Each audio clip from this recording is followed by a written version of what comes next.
हाँ जी, good evening जी। तो मैं संचित मेहरा आपके लिए लेकर आया हूँ डबल इंटीग्रल के ऊपर वीडियो। ठीक है, 2 से 3 पार्ट हम कर चुके हैं वीडियो के, मतलब डबल इंटीग्रल के। तो ये है अपना नेक्स्ट पार्ट जहां पे हम और क्वेश्चंस करेंगे सिंपल डबल इंटीग्रल को सॉल्व करने के लिए। तो चलिए स्टार्ट करते हैं डबल इंटीग्रल के ऊपर क्वेश्चन।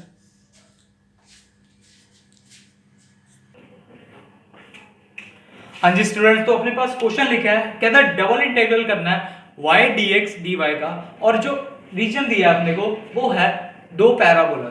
एक है y square is equal to 4x और दूसरा पैराबोला है अपने पास x square is equal to 4y।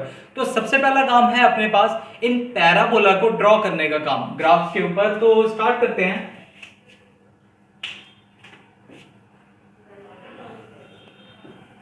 अगर y square is equal to 4x है तो ये अपने पास होता है right hand parabola.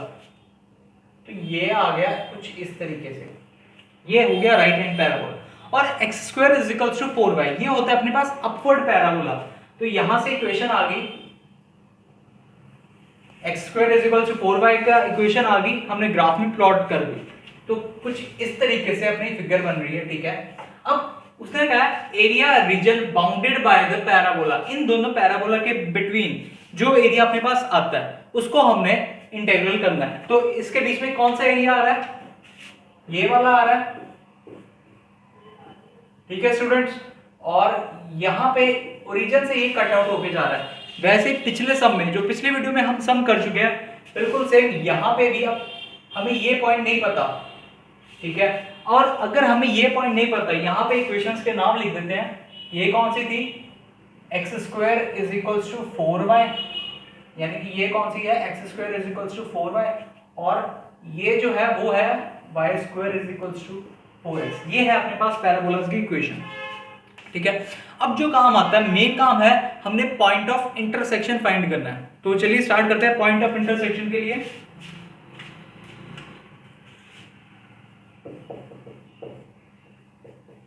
To find point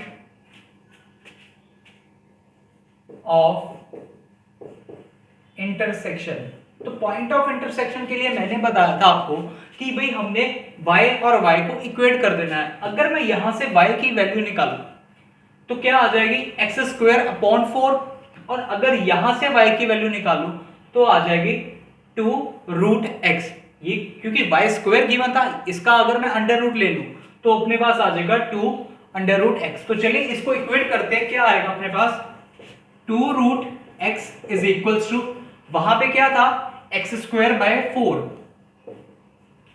ये स्टूडेंट्स होगी अपनी दोनों y की वैल्यू इक्वेट। नेक्स्ट स्टेप है स्क्वायरिंग बोथ द साइड करते हैं, क्योंकि अंडर रूट में हमें नहीं चाहिए। यहां पे स्क्वायरिंग बोथ द साइड करी तो आ गया अपने पास 4x is equal to x raise to power 4 by 16। Student next step क्या करेंगे? यहां पे हम जस्ट क्रॉस मल्टीप्लाई करेंगे तो अपने पास इक्वेशन बन जाएगी x4 minus 64x is equal to 0। तो नेक्स्ट स्टेप क्या आएगा? यहां से हम निकालेंगे x को कॉमन, और एक आ जाएगा x cube minus 64 is equal to 0। Student next step में या तो x इज इक्वल टू 0 या तो x raise to power 3 minus 64 is equal to 0। अगर x क्यूब माइनस 64 ये 0 है अपने पास, तो यहां से x की वैल्यू आ जाएगी 4। तो स्टूडेंट्स अपने पास दो वैल्यूज आ चुकी हैं x की, एक आई 0 और एक आई 4। तो स्टार्ट यहां पे अगर ये वैल्यू आ गई है, अगर जब x की वैल्यू 0 है, अब क्या करते थे? y की वैल्यू भी निकालनी है अपने को। तो किसी भी यहां पे या यहां पे जहां पे मर्जी हम x की वैल्यू सब्स्टिट्यूट कर देते हैं। अगर मैं इस इक्वेशन में करूं x की वैल्यू 0 सब्स्टिट्यूट, तो अपने पास आ जाएगा y भी 0। ठीक है, y भी अपने पास यहां पे 0 आ गया। और अगर अब मैं x इज इक्वल टू 4 अगर यहां पर सब्स्टिट्यूट करता हूं तो क्या आएगी वैल्यू? जब x इज इक्वल टू 4 है तो यहां पर क्या आ जाएगी? 4 इंटू 4 16, और y square is equal to 16, यानी कि y की वैल्यू क्या आई? 4। तो यहां पर आ गया y की वैल्यू भी 4। तो स्टूडेंट यहां तक जस्ट हमने निकाले पॉइंट ऑफ इंटरसेक्शन। अब इनको हम करते हैं प्लॉट। तो ये आ जाएगा, ये 4,4 आ गया, और ये वाला जो पॉइंट होगा वो होगा 4,0। स्टूडेंट ये काम जस्ट अपना +2 लेवल का था। अब करेंगे लाइन ड्रॉ वाला काम, ठीक है, जब हमने एक लाइन ड्रॉ करते थे parallel to the Y axis. तो यहाँ पे दोबारा से मैंने आपको पहले भी बताया कि जब भी प्रेफरेंस आप हमेशा वाई एक्सिस, मतलब जब भी लाइन ड्रॉ करनी है पैरेलल, वो हमेशा parallel to the Y axis draw करनी है। तो यहां पर आ जाएगा एक लाइन एंटर हो रही है ऐसे, लाइन का नाम है एल, ठीक है। और ये बात तो आप मतलब याद ही रख लो, जहां से एंटर हो रही है वो होती है लोअर लिमिट, जहां से एग्जिट हो रही है वो होती है अपर लिमिट। जहां से एंटर कर रही है वो है लोअर लिमिट और जहां से एग्जिट कर रही है वो है अपर लिमिट, ठीक है। तो स्टूडेंट यहां पर एंटर कहां से करके जा रही है, इस कर्व को टच करके जा रही है, मतलब ये वाली कर्व को। और ये कर्व है कौन सी, x square is equals to 4y, x square is equals to 4y। यहां पे हम लिखेंगे, अगर आपको फुल मार्क्स लेने हैं ना तो आप इस तरीके से लिखिए, एरिया क्या आ जाएगा, x, y सच दैट। अब यहां पर y की लिमिट क्या आ रही है, क्योंकि y की लिमिट आएगी एक दूसरे x वेरिएबल में, क्या आएगी, यहां से एंटर कहां से करके जा रही है, किस कर्व को टच करके जा रही है, एक्स स्क्वायर बाय 4 को। X square by 4 is less than equal to Y, यहां से मैंने जस्ट 4 को नीचे ले गया, ठीक है। अब एग्जिट कहां से करके जा रही है, एग्जिट कहां से करके जा रही है, इस वाले पैराबोला से। ये कौन सा पैराबोला है, राइट हैंड पैराबोला। तो यहां पर आ गया अपने पास, ये था वाई स्क्वायर, हमें चाहिए सिर्फ वाई की वैल्यू, तो आ जाएगा अपने पास is less than equal to 2√x। तो स्टूडेंट ये रही अपने पास y की लिमिट और a की लिमिट और x की लिमिट। अब x की लिमिट कहां से कहां तक जा रही है, 0 से लेके 4 तक, तो ये आ गई अपनी कांस्टेंट लिमिट्स। यहां तक कोई प्रॉब्लम स्टूडेंट्स, ठीक है। अब नेक्स्ट स्टेप आएगा, अपने पास लिमिट्स आ गई, फंक्शन अपने को गिवन है, तो स्टार्ट करते हैं, कैसे करना है, सिंपल से सम है। अब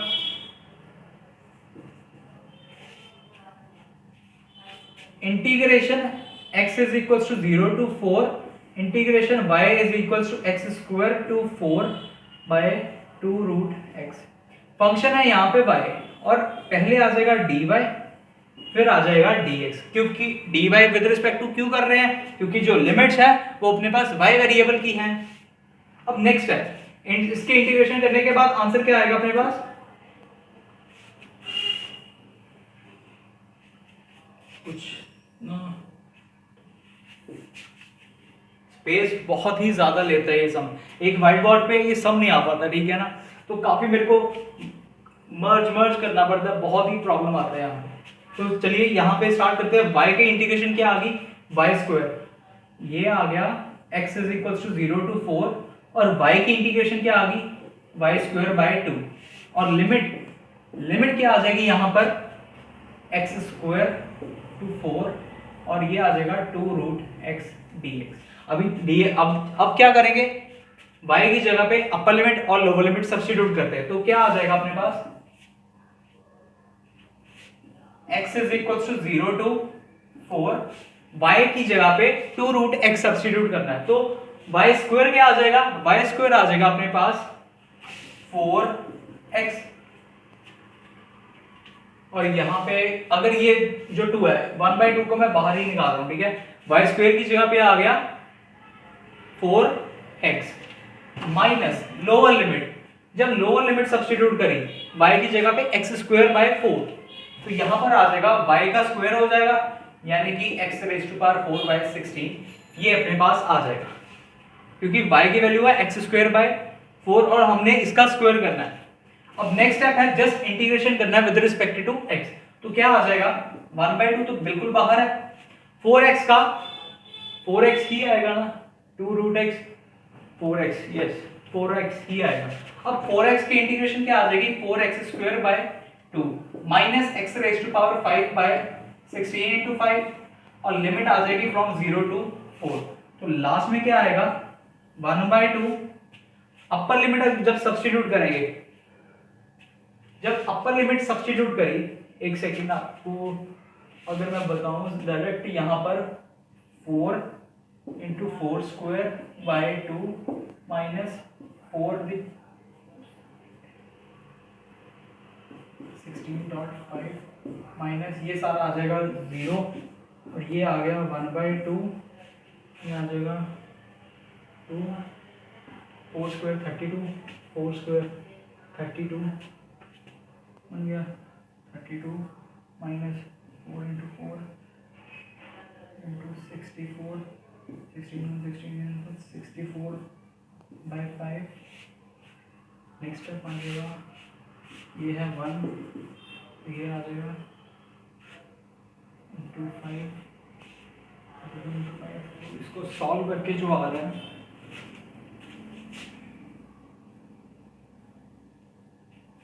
48/5, तो इसको सॉल्व करके जो आ रहा है वो है, तो स्टूडेंट इसको सॉल्व करके जो आ रहा है वो है अपने पास 48/5। तो आप इस सम को नोट करिए, इसके बाद हम नेक्स्ट क्वेश्चन स्टार्ट करते हैं।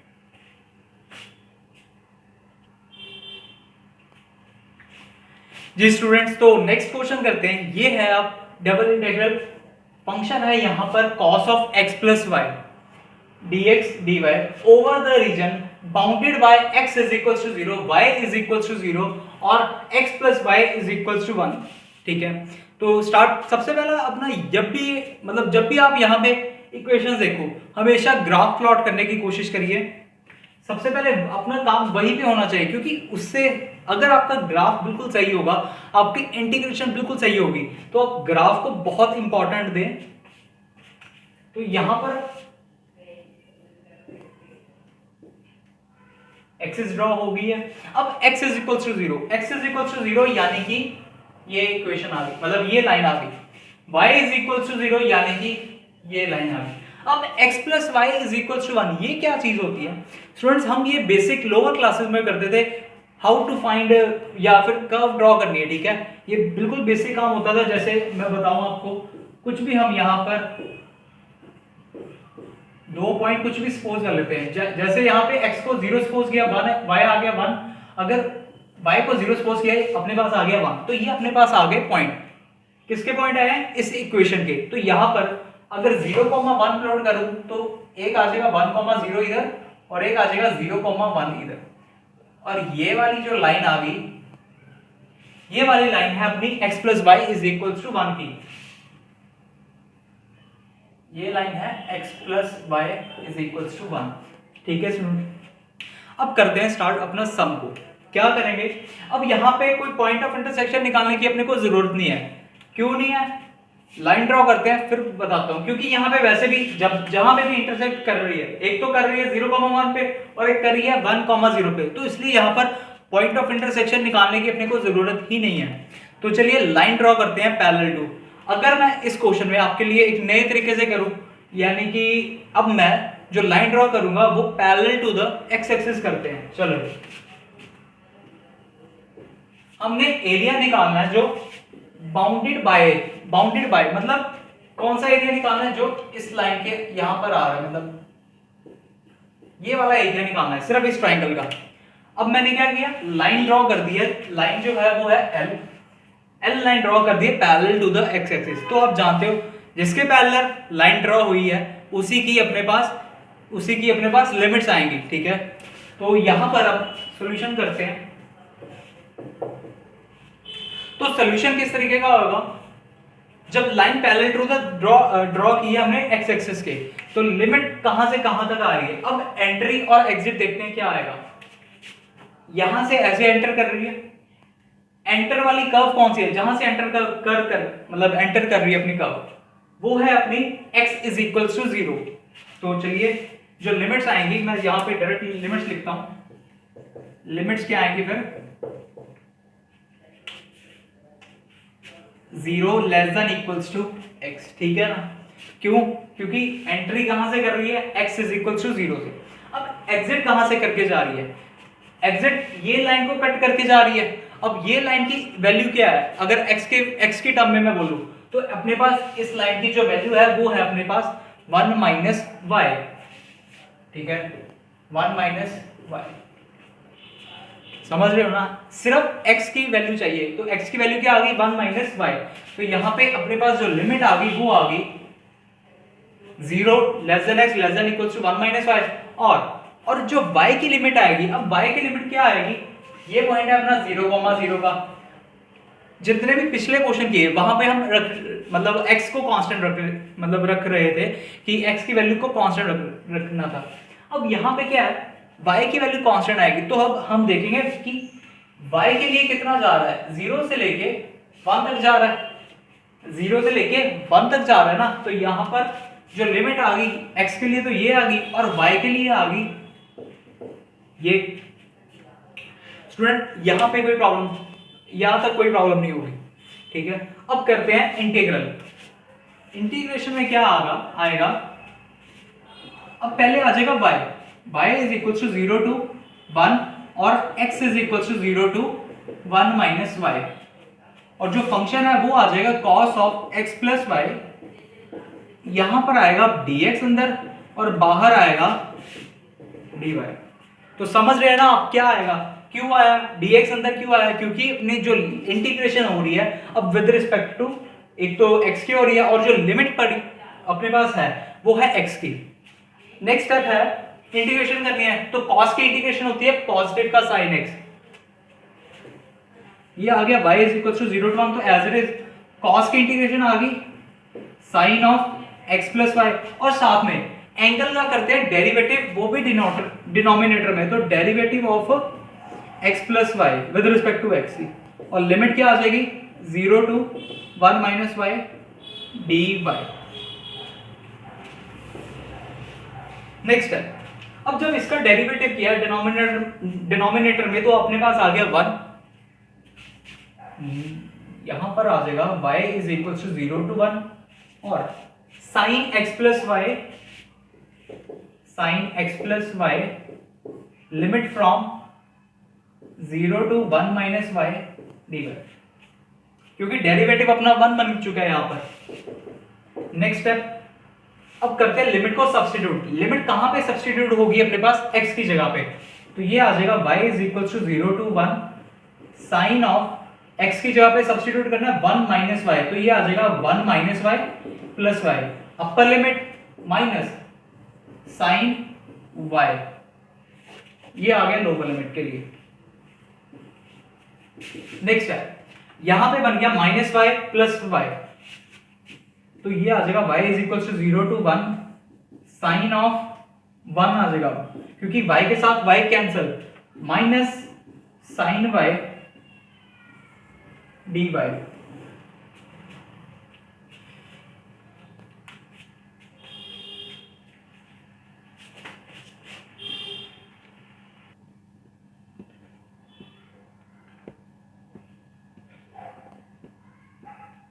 तो नेक्स्ट करते हैं विद रिस्पेक्ट टू dy के साथ अब इंटीग्रेशन। तो यहाँ पे अब sin 1 बन गया, ये मतलब अपना कांस्टेंट है, तो यहाँ पर क्या आएगा sin 1 अब आ गया कांस्टेंट, और जो इंटीग्रेशन होगी वो सिर्फ 1 की होगी, 1 की विद रिस्पेक्ट टू y, तो अपने पास यहाँ पर आ गया y माइनस, अब sin y की इंटीग्रेशन माइनस cos y, और लिमिट आ गई from 0 to 1। Next step, y की जगह पे 1 सब्स्टिट्यूट, अपर लिमिट सब्स्टिट्यूट करेंगे तो आ जाएगा sin 1 प्लस cos 1, अपर लिमिट माइनस लोअर लिमिट के लिए जब यहां पर y की जगह पे 0 सब्स्टिट्यूट किया तो आ गया अपने पास 0 और plus cos 0। Next step, sin 1 plus cos 1 minus 1, answer minus 1 कहां से आया, cos 0 की वैल्यू अपने पास 1 होती है, इसलिए ये माइनस का था, इसलिए यहां पर आ गया माइनस 1। तो स्टूडेंट ये थे अपने डबल इंटीग्रल के ऊपर कुछ इंपॉर्टेंट क्वेश्चंस मैंने करा दिए। अब जो नेक्स्ट वीडियोस होंगी उसमें हम करेंगे change of order of integration, जो कि बहुत अच्छे टॉपिक है आपके लिए, क्योंकि उसका सम आता ही आता है, ठीक है ना। उसकी बहुत आपको अच्छे से तैयारी करनी पड़ेगी, और वहां पे जो सम आता है वो इस लेंथ के डबल होगा, क्योंकि वहां पे हम पहले इतना सम सॉल्व करेंगे, फिर उसके बाद एक मतलब दोबारा जब रिवर्स करेंगे, जब ऑर्डर ऑफ इंटीग्रेशन, तब दोबारा से उसी का आंसर निकालना पड़ेगा। समझ रहे हो आप बात, 2 बार मतलब सारा का सारा सम हमने 2 बार ड्रॉ करना है, और सारा सम किसके ऊपर बेस्ड है, लाइन ड्रॉ करने के ऊपर आपकी, ठीक है, जो ये एल लाइन ड्रॉ करते हैं इसके ऊपर। तो अगर आपको ये वीडियो अच्छा लग रहा है, आप अपने दोस्तों को जरूर शेयर करिए आगे, और अभी तक अगर आप मेरे टेलीग्राम वाले ग्रुप में नहीं ज्वाइन हुए, आप नीचे जो लिखा हुआ है डिस्क्रिप्शन में लिंक है, वहाँ पे आप टेलीग्राम वाला ग्रुप ज़रूर ज्वाइन करिए मेरा, ठीक है। Thank you.